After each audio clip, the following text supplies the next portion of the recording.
Hi, welcome to my studio. Today I'm going to do some painting of this one behind me. But before I do that, whilst I'm enjoying my morning coffee, I'm going to pop into the Learn to Paint with Confidence community, see what the members have been up to, celebrate the progress and wins everybody's been having, and answer any questions. So that's what I'm going to do first before we get stuck into painting.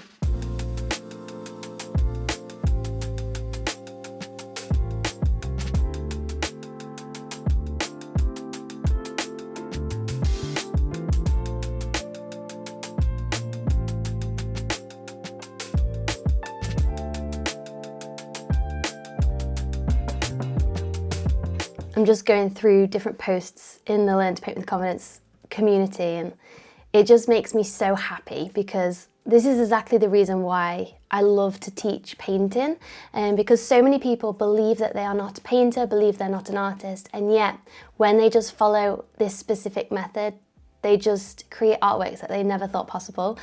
Just like Margarita's post in here said, I came into painting with confidence as someone completely new to painting, relying only on tutorials and feeling more like a really good copy machine than an artist.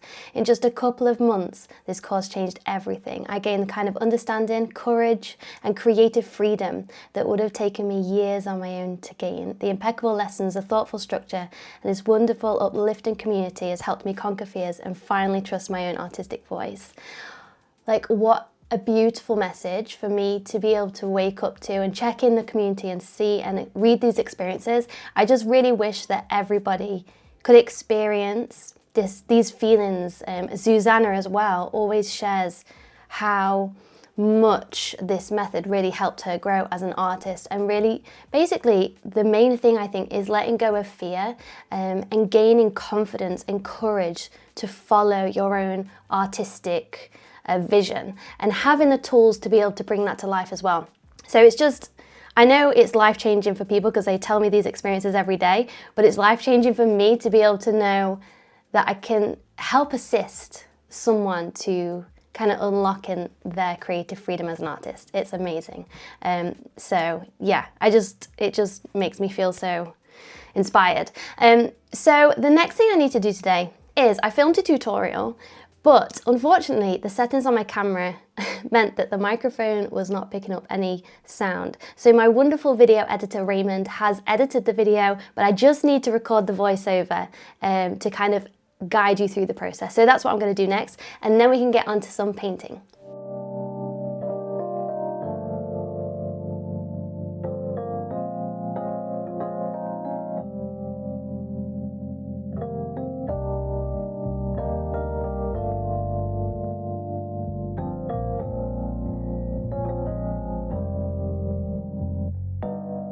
Okay, it is finally painting time. Let's crank up the tunes and get painting. And guys, before we start, if you're wondering why are her painting overalls cream, they weren't meant to be painting overalls. It was meant to be an actual outfit. But as I brushed through my studio, I happened to get yellow oil paint all over them. And so now I've just adopted them as my painting overalls. So this is probably the cleanest that you'll ever see them. So anyway, let's get stuck in. I'll show you the reference photo for this is this, which I got online. And I don't know what I'm gonna do next, but I kind of want to add a little bit more highlights. I feel like this area is a little bit boring. So I don't know, let's see what happens.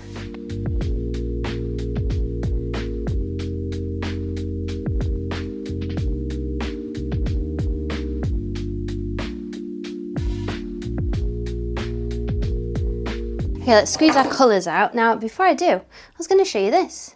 Now, it's not, I'm going to have my brushes in it eventually.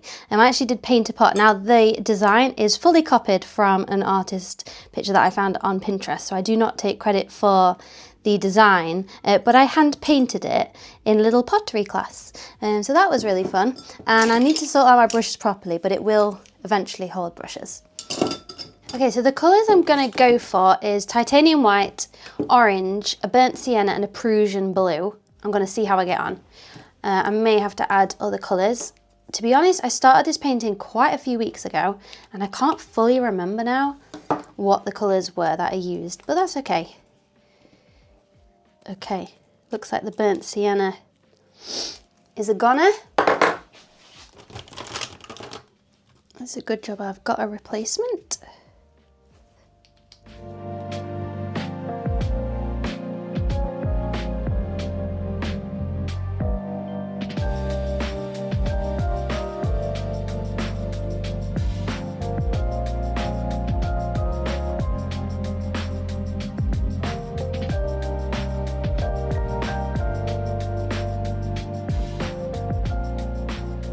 Now what I'm doing now is I know that that bright colour looks a little bit glaring, but I'm going to add a glaze over the top. So this is just really for a bit of lightness and a bit of vibrancy, but I am going to add a glaze over the top. I also might experiment with a wedge to just pull that down.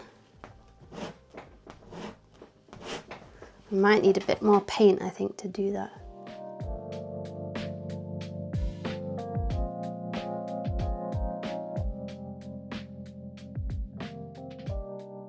I kind of want the effect of like the sun rays coming through.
Now something else I love to do in my paintings is add a layer of thick texture. So I'm going to be using this.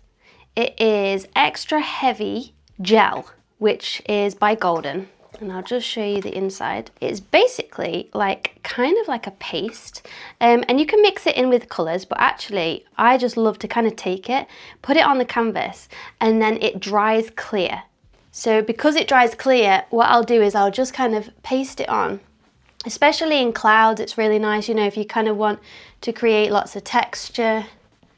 And it dries, as I say, completely clear, and then what's really nice about it is when you view it from the side, there's amazing texture. So I'm just going to go ahead and add in some of this now, so that when I come back to it tomorrow, I can add even more layers on top of this lovely texture.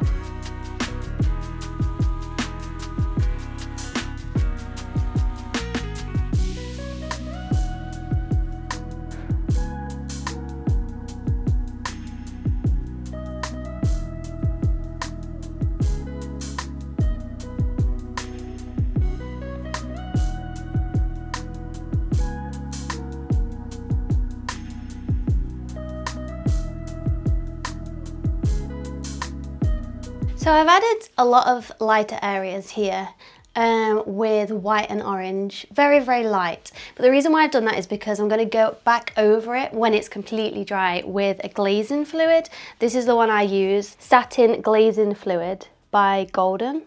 It's really, really great. And basically what I'll do is I'll probably use a tiny bit of orange or maybe yellow with a bit of glazing fluid just to add a bit of colour but brighten it up as well. So I'm going to do that when the white is completely dry. And other than that, I feel like the light and the sunlight, as beautiful as it is starting to ruin how I'm seeing the colours.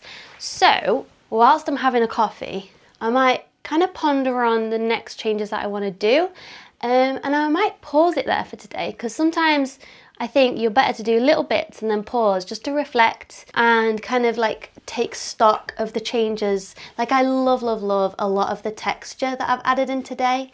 And yeah, I kind of want to see how this light plays out that I've planned before going in and adding any more. I think I'd quite like to lighten some areas of this as well with some reflections, but I'm going to see what happens with this first.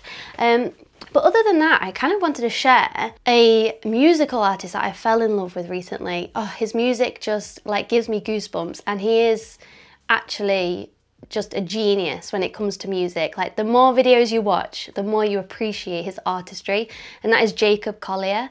I don't know if you've already listened to him. So the songs on repeat for me are Heaven, Butterflies, Little Blue, and Something Heavy. I'll drop the links in the description box to those songs, and honestly, if you're having a reflective moment or painting, definitely check out his music. It's incredible. So that is kind of what's inspiring me at the moment. And if you kind of want a little bit more guidance with seascapes, or you love painting seascapes, but you just need a little bit more of a direction, a bit more of a method to follow, then do check out the 3-step impressionistic seascape class. It's a free workshop, and basically what I do, I take you through a process where you can either follow along with me, or you can use your own seascape reference to paint a beautiful seascape full of texture. So I'll drop that in the link below as well. You can go check out that free class. I hope you enjoy it, and I'll see you in the next video. Bye guys, thanks for joining me. See ya.